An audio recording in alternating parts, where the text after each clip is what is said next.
disassociate yourself with your ancestral heritage, be you Japanese, Chinese, Indian, African, you are lost for your ancestral, your cultural heritage. Because if you're asleep to that, you are asleep spiritually. And if you're asleep spiritually, you can be oppressed and manipulated.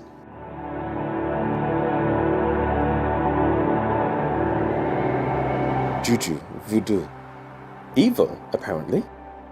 If you want to say Obia and Juju and Ifa and everything else African is evil, it is simply a tool that we have given. It is a God-given tool. It is a tool that exists in the universe. Use it for good, use it for bad. I was always taught that you use it for good. The first Christian worshipped Jesus at the end of a whip. He didn't choose to worship that. How would you choose the religion of your oppressor? It makes no sense. But I would argue and say that no, Christianity is actually, it predates your traditional beliefs because the spirit was there before everything happened. The tradition, the culture, is to do with the universe and our place in it.